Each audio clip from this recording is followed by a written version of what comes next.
کیا ہوا ہے، کیوں رو رہی ہو بیٹا؟ انہوں نے پریشان ہو کر اسے خود سے لگاتے ہوئے پوچھا۔ بخت خان لب بھیجے اسے دیکھنے لگا۔ بخت جواب دو مجھے، یہ کیوں رو رہی ہے؟ اب کی بار زربی بھی تیز آواز میں بولی۔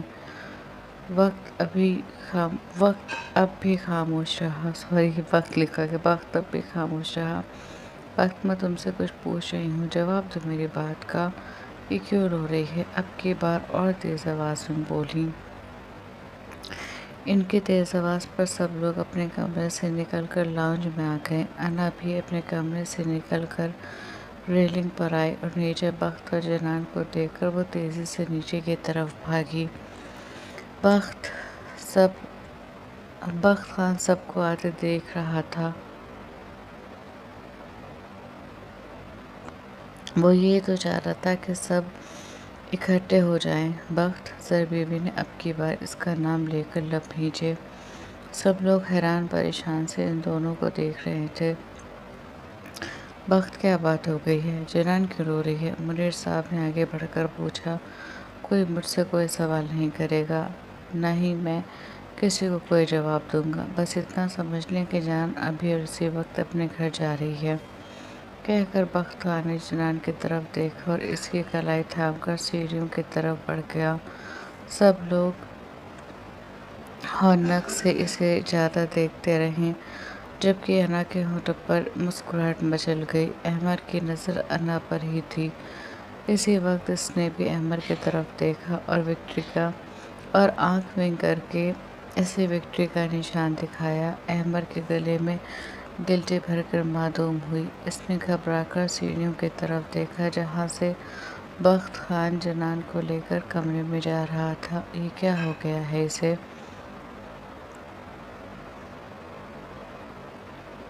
ہادیہ بیگم زربی بی کے پاس آ کر بولی۔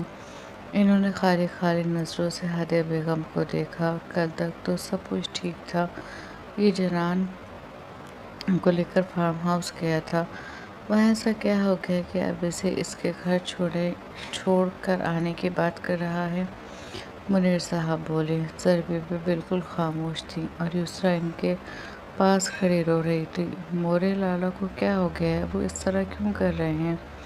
روتے ہوئے اس نے بھی زربی بی سے پوچھا، لیکن ان کے پاس کسی کے سوالوں کا کوئی جواب نہیں تھا۔ ہوتا بھی کیسے جو کچھ ہوا، اس کا علم تو ان کے فرشتوں تک کو نہیں تھا۔ آذر صاحب اور زندہ بیگم بھی اپنے کمرے سے آ گئے اور جیسے انہیں ساری صورتحال کا علم ہوا وہ بھی پریشان ہو گئے۔ جاؤ اسے بلا کر لاؤ، میں پوچھوں گا اس سے کہ کیا تماشا لگایا ہوا ہے اس نے، آذر صاحب غصے سے تیز آواز میں بولے۔ غصے کی وجہ سے ان کا وجود کب کا پانے لگا تھا۔ بابا، آپ خود کو سنبھالیں، ہم ابھی اس سے بات کریں گے۔ منیر اور مظہر صاحب آگے بڑھ کر انہیں سنبھالتے ہوئے بولے۔ وہیں یاسر زندہ بیگم کو سنبھال رہا تھا۔ یا اللہ، یہ کیا ہو رہا ہے؟ زربی بی نے مفلوج ہوتے ذہن کے ساتھ سوچا اور وہیں بیٹھتی چلی گئی۔ سب لوگ اس صورتحال پر پریشان تھے اور انا اس صورتحال کو خوب انجوائے کر رہی تھی۔ آخر کو اس کا پلان کامیاب ہو گیا تھا۔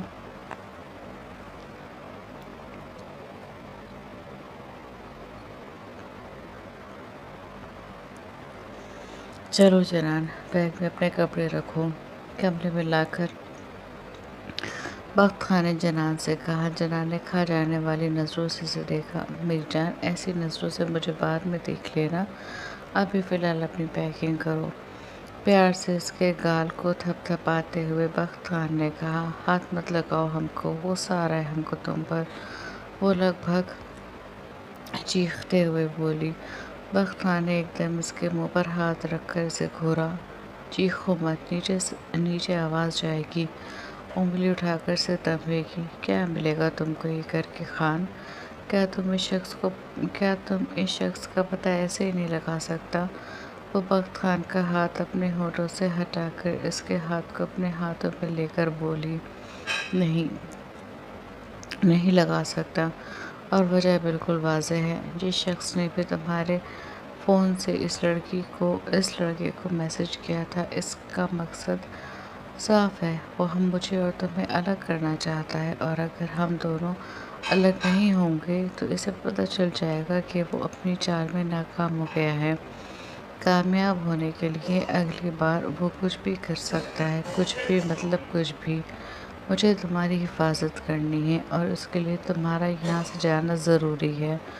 بخت خارش کے چہرے کو ہاتھوں کے پیالوں میں لے کر پیار سے بولا، تم کو جس پر شک ہے تم اس کو تھانے لے جاؤ اور اس سے وہاں پوچھ لو۔ تم تو پولیس والا ہے، تم کو تو سر جھکلوانے کا 100 طریقہ آتا ہوگا۔ وہ ہچکیوں کے درمیان بولی، 100 نہیں، سر جھکلوانے کے 1000 طریقے آتے ہیں، لیکن میری جان پہلے مجھے یہ تو پتہ چلے کہ وہ شخص ہے کون، اور جب تک مجھے اس شخص کا پتہ نہیں چل جاتا میں اس گھر میں کسی پر یقین نہیں کروں گا۔ کسی پر نہیں، مطلب کسی پر نہیں۔ تم کو انا پر شک ہے نا؟ تم اس کو لے جا کر پوچھو۔ جنان نے کہا، ہاں مجھے انا پر شک ہے۔ جس طرح سے تم نے مجھے بتایا کہ وہ کل لنچ کے ٹائم پر لیٹ آئی تھی، وہ میسج بھی اسی وقت کا ہے، لیکن یہ ثبوت انف نہیں ہے۔ میں اس کے لنچ پر لیٹ آنے کو ثبوت بنا کر اس سے پوچھ تاچھ نہیں کر سکتا۔ بخت خان نے اسے تحمل سے سمجھانا چاہا، کیوں نہیں کر سکتا؟ تم پولیس والا ہے، تم سب کچھ کر سکتا ہے۔ وہ ضدی انداز میں بولی، ٹھیک ہے، اگر میں ایسا کر بھی لوں تو جانتی ہو اس کا نتیجہ کیا ہوگا؟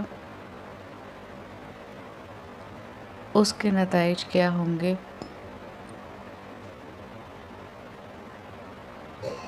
بخت خان نے سنجیدگی سے کہا، کیا ہوگا؟ اس نے آنکھوں سے آنسو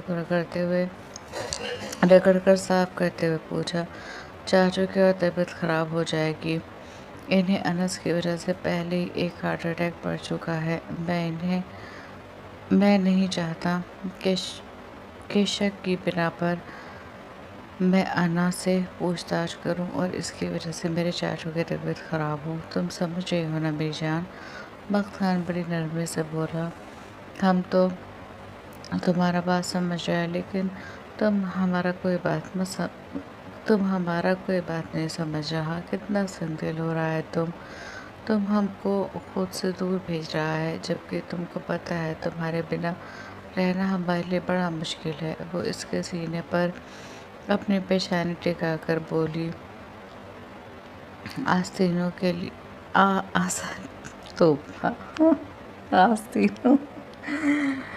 آسانیوں کے لیے تھوڑی پریشانی بڑھنی پڑے گی۔ بخت خان نے کہا تو اس نے نظر اٹھا کر اس کی طرف دیکھا، مطلب تم اپنے فیصلے سے باز نہیں آئے گا؟ جنان نے پوچھا، نہیں، میں تمہیں تمہارے گھر چھوڑنے جا رہا ہوں، ابھی اور اسی وقت۔ چلو پیکنگ کرو، کہہ کر بخت خان پلٹا اور ڈریسنگ روم سے لگیج ٹرالی اٹھا کر بیڈ پر رکھی اور الماری کھول کر اس میں سے جنان کے کپڑے نکالنے لگا۔ جنان جو ڈبڈبائی نظروں سے اسے دیکھ رہی تھی، ایک دم غصے سے آگے بڑھی اور اس کے ہاتھ میں موجود اپنے کپڑوں کو کھینچ کر اسے چھین لیا۔ ہمارے کپڑوں کو بھی ہاتھ لگانے کا ضرورت نہیں ہے، غصے سے کہتی وہ اپنے کپڑے نکال کر لگیج ٹرالی میں رکھنے لگی۔ بخت خان اس کی حرکت پر مسکرانے لگا، بیوقوف ہے، بالکل بیوقوف۔ زیر لب بڑبڑاتے ہوئے اس کے قریب آیا اور اپنی پینٹ کی جیب سے اپنا والیٹ نکالا اور ATM کارڈ اس کی طرف بڑھا دیا۔ جنان نے پہلے کارڈ کو دیکھا، پھر اس کی طرف، اور پھر غصے میں اس کے ہاتھ سے کارڈ لے کر بیڈ پر پھینک دیا۔ ہم کو نہیں چاہیے تمہارا پیسہ، وہ روتے ہوئے بولی، سب کچھ تمہارا ہے میری جان، میں تمہارے لیے ہی کماتا ہوں۔ بخت خان اسے پیچھے سے اپنی باہوں کے حصار میں لیتا ہوا بولا، خان دور ہو جاؤ ورنہ ہم تمہارا سر پھاڑ دیں گا۔ پلٹ کر اس نے بخت خان کے سینے پر ہاتھ رکھ کر اسے پیچھے کرتے ہوئے کہا، اتنا غصہ کیوں کر رہی ہو جنان؟ تمہیں پتہ ہے میں جو بھی کر رہا ہوں تمہارے لیے کر رہا ہوں۔ بخت خان نے بے حد بخت خان بےحد سنجیدگی سے بولا۔ اس نے کچھ نہیں کہا، بس بیڈ پر بیٹھ کر رونے لگی۔ بخت خان نے تعصب بھری نظر اس پر ڈالی اور اپنا فون لے کر دان میں آ گیا۔ جناح نے تکلیف سے اس کی طرف دیکھا۔ وہ اس شخص کے بغیر نہیں رہ سکتی اور وہ اسے خود سے دور کر رہا ہے۔ کتنا ظالم ہے وہ۔ بخت خان کی چوڑی پشت کو دیکھتے ہوئے وہ سوچنے لگی۔ بخت خان نے علی کو فون ملایا تھا، پھر اس سے خیریت معلوم کر کے ساری بات اسے بتا دی۔ علی ساری بات سن کر پریشان ہو گیا۔ پریشان ہونے کی ضرورت نہیں ہے، میں سب کچھ سنبھال لوں گا، بس تم جنان کو سنبھال لینا، وہ بے وقوف مجھ سے بہت ناراض ہو رہی ہے۔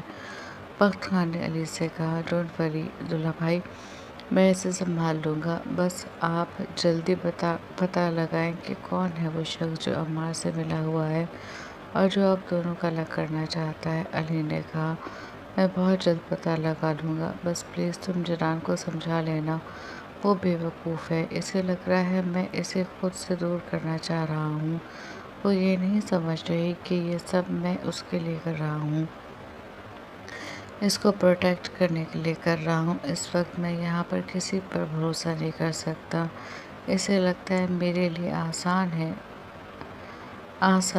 وہ یہ نہیں سمجھ رہی کہ میرے لیے بھی اس کے بغیر رہنا بہت مشکل ہے۔ بخت خان نے کہا، آپ بالکل فکر مت کریں، میں اسے خود سنبھال لوں گا۔ علی نے اسے تسلی دی۔ کچھ اور باتیں کر کے اس نے فون رکھا اور واپس کمرے میں آ گیا۔ جنان بیڈ پر سر جھکائے بیٹھی ابھی بھی رونے میں مصروف تھی۔ چلو اٹھو، میں تمہیں چھوڑ کر آتا ہوں۔ اس کے بازو پکڑ کر بخت خان نے اسے بیڈ سے اٹھایا۔ جنان نے سرخ آنکھوں سے اس کی طرف دیکھا۔ بخت خان کا دل کٹ کر رہ گیا۔ بے اختیار اس نے جنان کو اپنے سینے سے لگا لیا۔ بس کچھ دن، پھر سب کچھ ٹھیک ہو جائے گا، میں بھی تمہارے بغیر نہیں رہ سکتا۔ اس کی کمر کو سہلاتے ہوئے بخت خان نے کہا، نہیں رہ سکتا تو خود سے دور کیوں کر رہا ہے؟ وہ اٹک اٹک کر بولی، تمہارے لیے، تمہیں پروٹیکٹ کرنے کے لیے، اور اب تم کچھ نہیں کرو گی، بخت خان اس سے الگ ہوا اور اے ٹی ایم کارڈ اٹھا کر اس کے ہینڈ بیگ میں ڈالا اور ٹرالی بیڈ سے نیچے اتار کر اس کی کلائی پکڑ کر کمرے سے نکل گیا۔ کیا تماشا لگایا ہے تم نے یہ؟ کہاں لے جا رہے ہو جنان کو؟ اس کے نیچے آتے آزاد صاحب غصے سے دہاڑتے اس کے پاس پہنچے۔ جنان نے سہم کر ان کی طرف دیکھا، جبکہ بخت خان کو ان کی طبیعت کی فکر ہوئی۔ دادو آرام سے، آپ کی طبیعت خراب ہو جائے گی، اس نے فکر مند لہجے میں کہا۔ اگر میری طبیعت کی اتنی ہی فکر ہے تو یہ تماشا کیوں لگایا ہے؟ انہوں نے گھبرا کر پوچھا۔ اس کا جواب میں آپ کو بعد میں دوں گا، بخت خان نے کہا۔ نہیں، مجھے ابھی جواب چاہیے، انہوں نے غصے سے کہا۔ میں فی الحال کسی کے سوال کا کوئی جواب نہیں دوں گا، بخت خان نے بھی سختی سے کہا۔ اس نے جان بوجھ کر اپنے چہرے پر سختی کا خول چڑھایا تھا۔ اپنی بات کہہ کر اس نے ایک ایک کے چہرے کو دیکھا۔ وہ پولیس والا تھا، اپنی باتوں کے بعد لوگوں کے چہرے دیکھتا تھا۔ ان کے چہرے پر آتے ہاؤ بھاؤ کو دیکھ کر وہ بہت کچھ سمجھ جاتا تھا۔ کیوں جواب نہیں دو گے؟ زر بی بی نے اس کے سامنے آ کر پوچھا۔